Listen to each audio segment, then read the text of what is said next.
Fisher, Director of the Jewish Community Relations Council. No one leaves home unless home is the mouth of a shark. You only leave home when your home won't let you stay.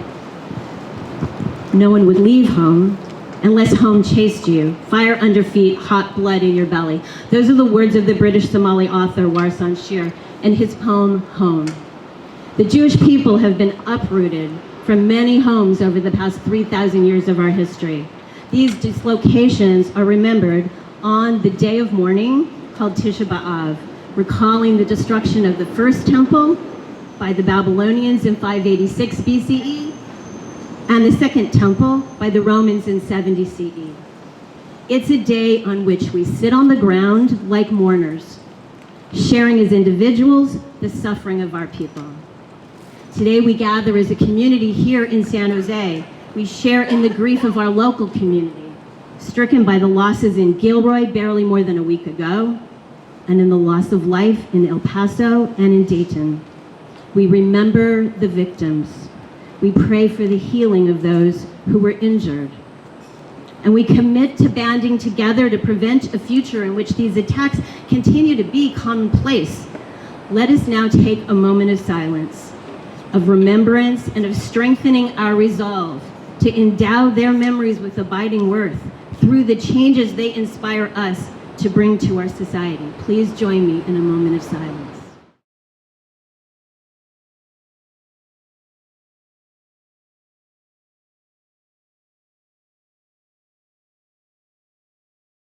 Why Jews across America in over 50 different communities have gathered with interfaith allies to cry out against the detention and targeting of immigrants, remembering our families that were separated by borders. How can we not speak out when families are torn apart today?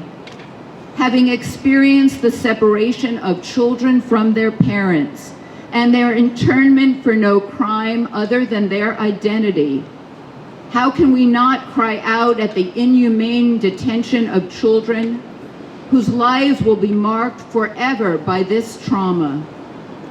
Even Jews who don't attend worship regularly, who might gladly munch on a cheeseburger, will still remember the words with which they were raised. You shall not oppress the stranger, for you were strangers in the land of Egypt. And so we are here together in solidarity, in protest, in mourning, in faith and in confidence, with emunah, confidence in a better future. It is my honor and privilege to introduce one of our local Congress members, Anna Eshu. As we commemorate Tisha B'Av and the sorrow that surrounds it, I think we're all grappling with the sorrow that our community is filled with. From hate crimes rising to people being shot where they pray, as they pray, all of those bullets should pierce the conscience of every American. And every American needs to pull back. I saw one of the little signs saying, "Look in the mirror." I'm a first-generation American, and I'm a first-generation American because my grandparents, with their children, my mother and father, had to flee where they lived because they were being massacred because they were Christians. The history of the Jews, as the rabbi said, we have had to flee. We were asylum seekers. Mid-July, I met with the asylum seekers. And where are they? They are in cages. They are in cages. Babies sleeping on cement floors. In your name and in my name, this policy is being carried out. I think God is very sad with us, about us, and where we are. And I think the strength that we all need will come from all of us together, because alone there's a lot of grieving to do.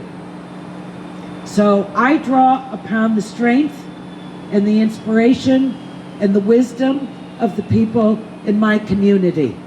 And hopefully that strength is visited on the Congress and the collective conscience of the people of our country.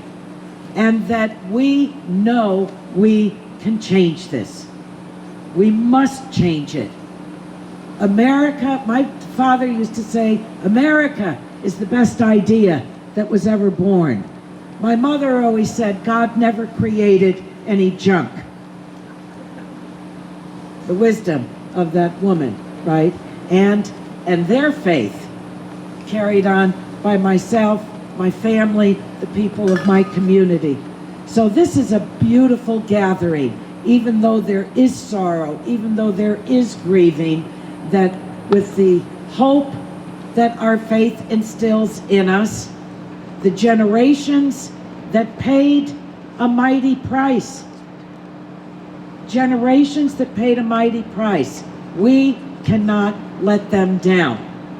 That in our day, in our time, that we will lift people up, that we will change these policies, and that united will once again be celebrated when we say United States of America. Thank you, everyone.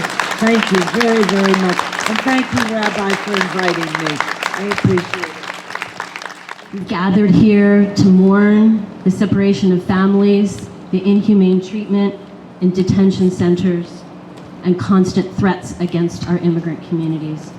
We are commemorating a day of mourning on the Jewish calendar, a day that is followed by 7 weeks of consolation. Traditionally, the Jewish community reads words of encouragement and hope from the prophet Isaiah. He offers a community that felt abandoned and defeated a sense of God's continuing presence and of redemption in the future. We have tasted despair and sadness, but together we are a powerful network of change agents, and we're part of an even larger network all across the country. We are faith communities who believe in the possibility of redemption, in the ending of dehumanization and targeting of immigrants, in a country where all people find sanctuary, safety, and home. We hope by standing together today, we have fortified those who are impacted and those who organize in solidarity.